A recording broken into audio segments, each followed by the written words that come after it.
In today's news, draft calls of UK order in council a threat to decolonization. Leaders push secure, sustainable future at Jamaica meeting. Top Ivan Dawson student earns a 2025 academic honor.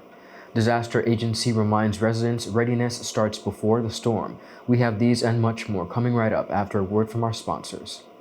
At Higher BVI, we're not just about business. We're about empowering lives, and that is because we aspire to inspire. By choosing us, you're supporting a company that believes in equal opportunities, diversity, and community growth.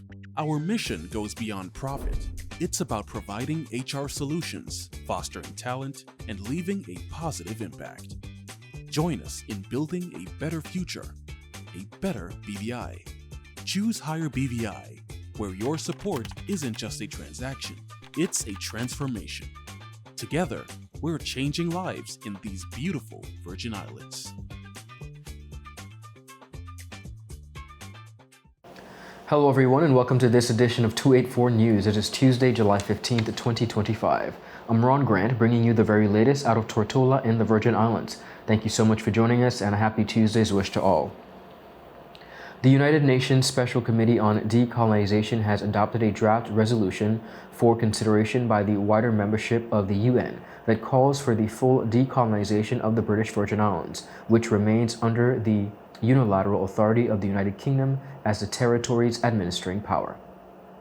Among other things, the draft resolution reaffirms that in the process of decolonization of the British Virgin Islands, there is no alternative to the principle of self-determination, which is also a fundamental human right, as recognized under the relevant human rights conventions. It goes on to say that the specific characteristics and the aspirations of the people of the British Virgin Islands requires flexible, practical, and innovative approaches to the options for self-determination, without any prejudice to territorial size, geographical location, size of population, or natural resources. However, the draft resolution expresses concern that the administering power, the UK, put an order in council on hold to partially suspend the constitution if the government of the United Kingdom assesses that the implementation of the recommendations does not proceed satisfactorily. It also acknowledged the completion by the territorial British Virgin Islands government of the governance reform program as agreed upon with the United Kingdom in 2022. The draft resolution will be considered by the UN Fourth Committee, Special Political and Decolonization at the 80th session of the UN General Assembly in New York before final vote and passage by UN member states later this year. The C-24 dispatched a visiting mission to the British Virgin Islands in August of 2024 to assess the progress of decolonization and ascertained that the territory is ready for a full measure of self-government and should take preparatory steps. Among other things, the report recommended a UN-backed education program on the political status options sanctioned by the UN to achieve a full measure of self-government that includes integration, free association, or independence. The British Virgin Islands is one of 17 remaining non-self-governing territories that falls under the remit of the UN Special Committee on Decolonization that has been mandated by the UN General Assembly to help facilitate the complete eradication of colonism by 2030.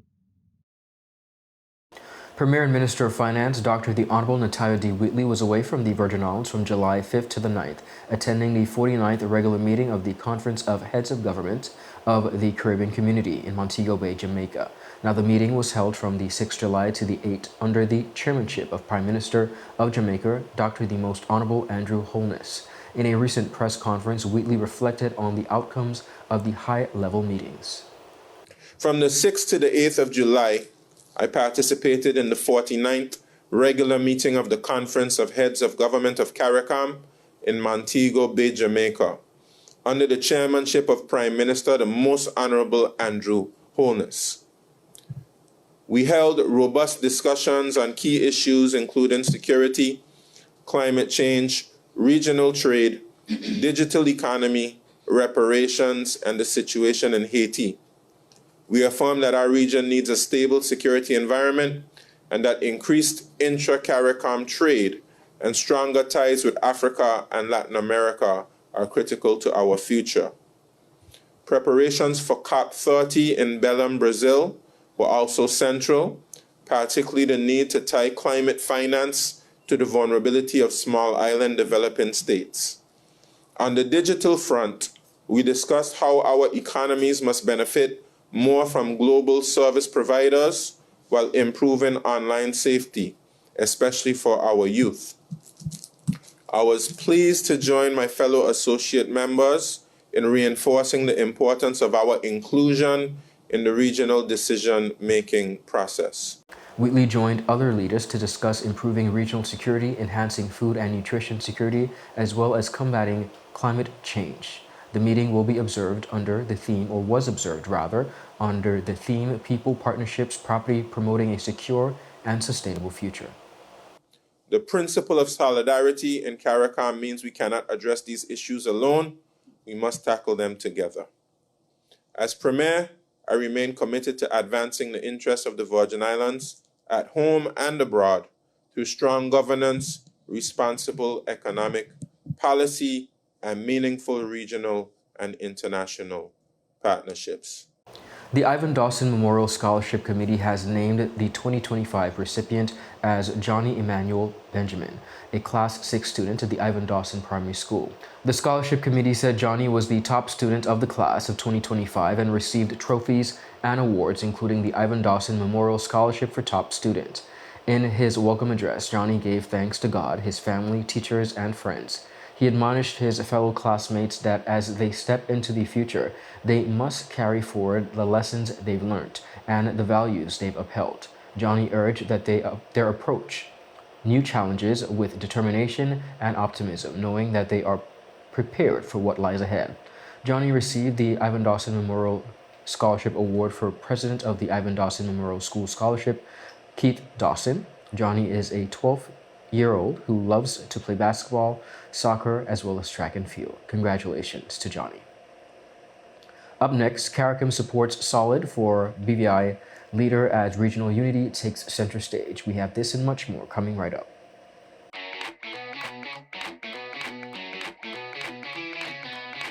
My name's Henry Bosch. I work for PPG. I'm here to explain to you the use of the Deltron NXT paint line and Enviro-based high performance, one being solvent-borne and the next being waterborne. The difference is that one is totally manufactured with rosins and thinners and all the good stuff that solvents bring versus our new technology, which is waterborne, which is 100% latex. What we're gonna do is that we reduce the solvent-borne with a DT885, which is a mid-temp reducer, and the waterborne uses T494, which is a waterborne reducer. We will today be using either DCU 2042, which is a speed clear, or we will be using DCU 2021, which is a classic. We have here our equipment. We have 8-ounce measuring cups, and we also have our 32-ounce mixing cup. We will also have with us our Venturi. This is a blower for us to dry the waterborne paint, which speeds up the process. The good thing about waterborne paint is that as soon as it evaporates, you're good to go. So now Gilligan will dilute the waterborne paint with the waterborne reducer. We made 8 ounces, that would be 1.6 ounce. It always has to be properly mixed until we get an even mixture within the paint mixing cup. So when we spray, we don't see uneven coats of color. So right now we're filling our paint gun with 8 ounces of diluted paint. We're gonna see how far 8 ounces will take us. Waterborne paint seems to look blotchy on your first coat. Don't pay no mind to that. Don't try to achieve full coverage on your first spray. Excellent, let it dry. So the process in waterborne is 2 even coats, and then we have what we call a dust coat. Well, now we're gonna have Mr. Brown apply the first coat of clear on his waterborne panel. We'll let it flash off, and then he'll come back and coat it with his second coat to finish it off. As you have seen in the previous shots, we had a little blotchiness, and you'll see some patches. That's all due on purpose to sandpaper to prove that with Enviro-based high performance, all technicians, the body work has to end at 800 grit or plus. Well, Enviro-based is like we're trying to shift everyone into that slowly but surely. The entire west coast of the United States and all of Canada has already been on waterborne for the past 10 years. And now soon it'll be the eastern seaboard, which covers the Caribbean. So when that happens, we'll all be affected. So it's best to start now, start trying and applying waterborne, because eventually everyone will be on it. And referring to technicians, it's less harmful because it doesn't have all the toxic chemicals that solvent-borne paints do. Welcome back, everyone, and thanks for sticking with us. At the 49th CARICOM Head of Government meeting, Director of Communications Carrie Christopher interviewed Executive Director of the Caribbean Disaster Emergency Management Agency, Elizabeth Riley, for a timely conversation on disaster readiness. With the 2025 Atlantic hurricane season already underway and shaping up to be more active than usual, Riley is urging the residents of the Virgin Islands to take preparedness seriously. What advice would you give to us or to DDM at this point in July, early July, to prepare for any potential hurricanes that generally affect us? Yeah, absolutely. So first of all, I think the key message is that preparedness for hazards, including for hurricanes, is about a partnership between the people and the government. The BVI has been a member of the CDEMA since the agency's founding in 1991. Over the years, that partnership has been supported with training programs, shelter planning, and resilience building, particularly in key sectors like tourism. Riley reflected on the territory's experience in 2017, when Hurricanes Irma and Maria caused widespread devastation. She noted that CDEMA had already been working with the Department of Disaster Management before the storms even made landfall. So we've had a long-standing program with the Department of Disaster Management for many years. So when Irma and Maria impacted in 2017, ahead of the impact of the system, we are and were in consultation with the team at the DDM. So makes a lot of sense. So we talked through this scenario, which potentially could play out. And the team, at the time led by Ms. Charlene Dabreu, was guiding SEDEMA on the potential areas of support that they may have required. So this included putting on standby human resources to assist in the National Emergency Operations Center, personnel who could assist with damage assessment. We also talked a bit about the needs that might have been required for logistics and those types of things. So in the immediate aftermath of the event, the country then activates those standby arrangements. And this is what the government did. So they reached out to SEDEMA to say, yes, we have been impacted. The impact has been significant. Can you mobilize now those resources? And this is very important for the SEDEMA system because we operate on request. Now, with peak hurricane months approaching, Riley is encouraging residents of the Virgin Islands to take simple but essential steps to prepare.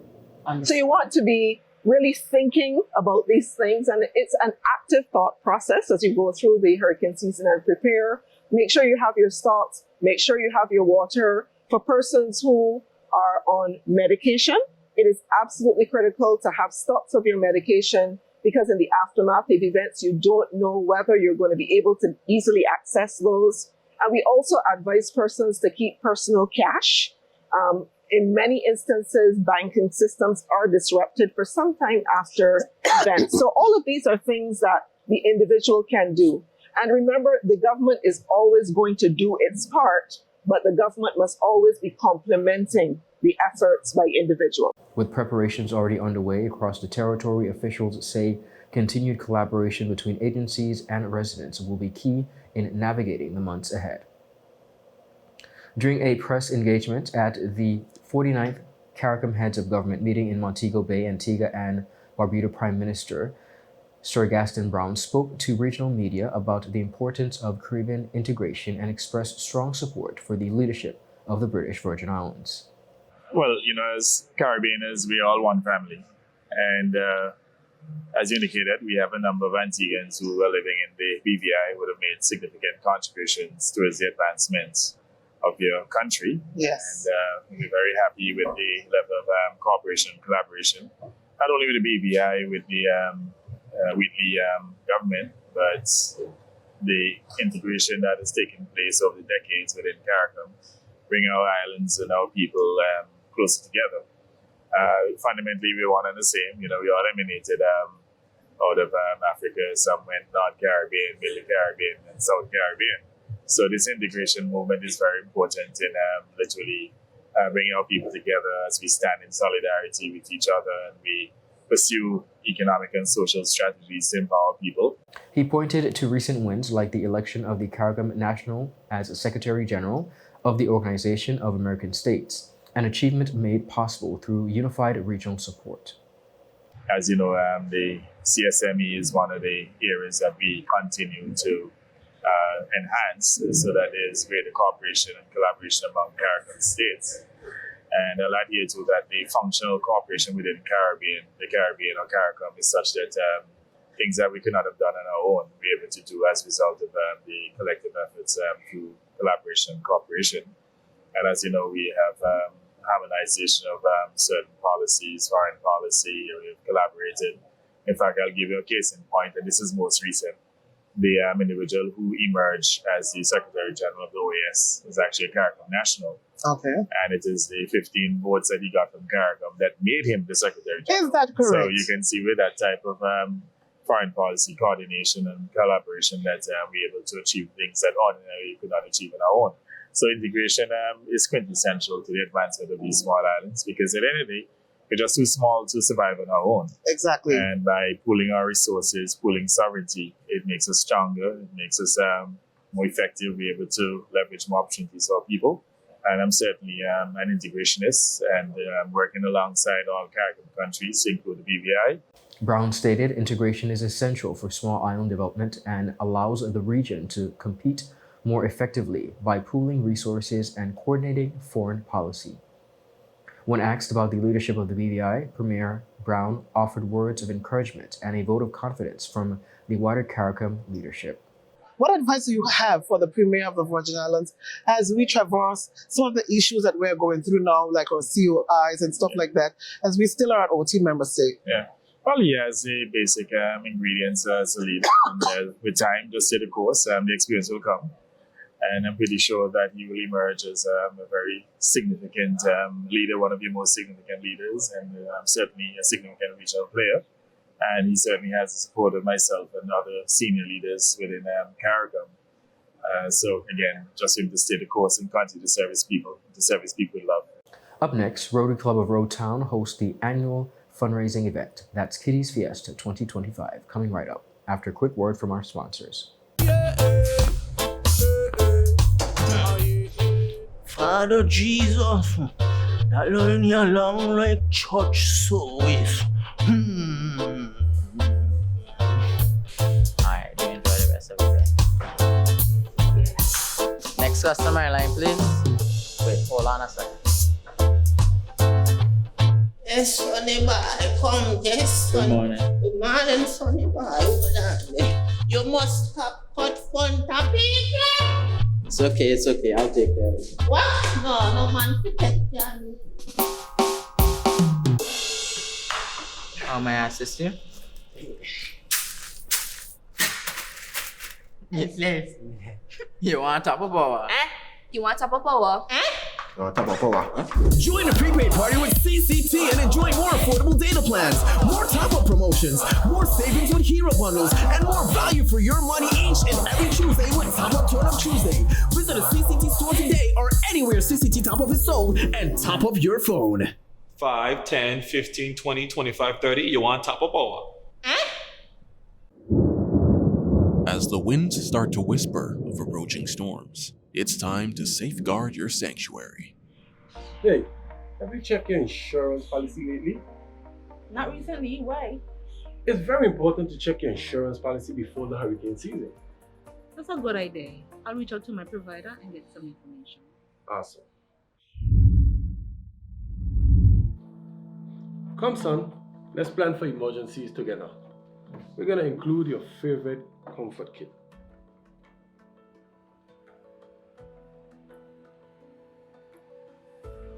Thanks, Dad. That makes me feel safer. We're packing extra medications and extra batteries for your hearing aid. And by the way, don't forget my glasses. Okay, Pops. Alright, let me see.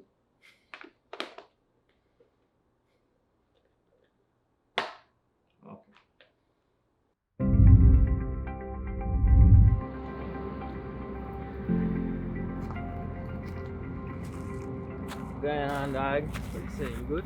You got truck? How you doing? I hear trimming some of the branches to make sure they don't cause a frig when the storm come. Fair point. I gotta go clean out the gutter them down by me so nothing don't build up. You know how that could go sometimes. Makes sense. That's all good. We gotta be prepared. Facts. Sometimes we get off track, but that's okay. Yo, thanks for chilling with the dog today, you know. Man, anytime, you know I got you. Yeah, but the place so damn hot now. And you know the old people them say when it's so hot, a storm somewhere out there coming. Listen, I rebuke that in the name of great God of the universe, okay? Let me move these stuff so they don't cause a problem. Alright, me want my neighbor window get knocked out and child, my son. Remember, we're in this together. Reach out to your community, lend a hand, and shield each other from the storm's challenges. A message from the Department of Disaster Management and 284 Media. Welcome back, everyone, and thanks for sticking with us. The Rotary Club of Road Town's annual Kiddies Fiesta pre-festival event for children and families is set for July 26th, Saturday, 2025. The highly anticipated family-friendly event for children and adults will be held at the Enid Scatlett Pre-Primary School grounds from 10 a.m. to 6 p.m. Public Image Director Mr. Roy Barry of the club provided background on the event's history. Good morning. Welcome to the press conference with the Rotary Club of Road Town, where we're going to be speaking about the up-and-coming Kiddies Fiesta, which will be held on July 26th at the Enid Scatlett Primary School playground. This we're going to begin by giving a brief overview of our Kiddies Fiesta. The Rotary Club of Road Town's Kiddies Fiesta, which is an annual event, has been hosted by the club since 1994. In 1994, the president of the club was then John Lewis, who is now past president, and the event was led by none other than past President Gwen, who is still a member of our club. It's one of the club's signature projects, exemplifying our focus on youth and families. The event, which typically kicks off the August Emancipation Festival season, provides family-friendly fun. With the Kiddies Fiesta as a signature project, the Rotary Club of Road Town demonstrates its dedication to community service and youth engagement. Despite challenges such as Hurricanes Irma and Maria and the COVID period, the club continues to host the Kiddies Fiesta, demonstrating our commitment to its continuation and success. President of the club, June Samuel of the Rotary Club of Road Town, spoke on the event and its long-term impact on the community, as well as what the event means to the Rotary Club of Road Town. Good morning. Thank you for being here. So I'll just talk a little bit about the Rotary Club of Road Town. I'm the current president. Director Roy is our PI, and Director Gavin is our service projects chair. So as you know, Rotary is a service-based international organization, and we are about a people united. We take action and we try to create lasting change through the action that we take in our communities. Rotary Club of Road Town is a dynamic, we're a fun club, and we are committed to fostering positive change in our local community and beyond. This year, District 7020, of which we are a part in the BVI, the theme is to recognize needs and transform lives in the community through whatever service projects or various activities we bring to the community. And as Director Roy says, we begin our Rotary year with our Kiddies Fiesta. It's a fun event. It's catered to children of all ages. And for us, it is a fundraiser. And through the funds raised from this Kiddies Fiesta, we use that to carry out our year of community projects. At the end, we'll talk a little bit about some of the projects we have planned for this year. But our projects are diversified, they're varied, We try to meet various needs within the community and try to impact as many persons as we can. So today we really want to invite the community out to the Kiddies Fiesta, and Director Gavin is now going to talk about some of the activities that we have planned for the day. It's a whole day. Director Gavin spoke on the scope of the event and the expected activities. Okay. Good morning. As President June was saying, the Kiddies Fiesta is really an opportunity for the community, especially children, to come out and have a good time. It starts the festival season. We have games, we have all kinds of games, rides, activities, food, everything that you can think of, entertainment, local entertainment from different performers, DJs. It really is a fun event. And we use this fun to create an opportunity for the children to have a good time in the community, but at the same time it's twofold in raising funds to use for projects in the community. So we are using this avenue to create fun, as we have done in all the years past, and also raise funds that is spent back on the community in service projects. So we need full support of the community. Come out, bring your children, come out to have a good time. You're really going to enjoy it. Over the years, we have really had a good turnout, and it's been a great success. As President June alluded to, in the past we had COVID, the challenges of COVID, we had the challenges of the two hurricanes, Irma and Maria, and we did consider not continuing it, but it had such great success in the community that we decided we needed to continue doing this. So we had a little lapse with the hurricanes, but we started back, and we are here hopefully for another 30 years or more with this. We really want everyone to, children that will have enjoyed this to become adults and be part of this support in this event. So please come out and bring your children and support. Meanwhile, President June also highlighted a number of community projects which will benefit from the fundraising event. All right, so thank you, Director Gavin. So this year, one of the features of the Kiddies Fiesta is going to be our parade. So we've had the Kiddies Parade previously. We did not have it last year. So this year, we're coming back with our Kiddies Fiesta Parade, which starts at 9 a.m. in the morning. And the theme of the parade is Under the Sea. And so there will be different, it's a t-shirt parade, we're making it easy for the children to participate. There will be different sections in the parade featuring different sea animals, but the theme is Under the Sea. And so we have the registration forms circulating. Persons can sign up using the QR code. It is completely free for the children. So it's being sponsored. Director Roy will talk a little bit about our sponsors, because obviously this is not possible without exceptional sponsorship from the community, and we want to highlight some of our sponsors who are really helping us to pull this off. So as I said earlier, the funds raised go towards all of our community projects, and our community projects are focused around the 7 areas of focus in Rotary.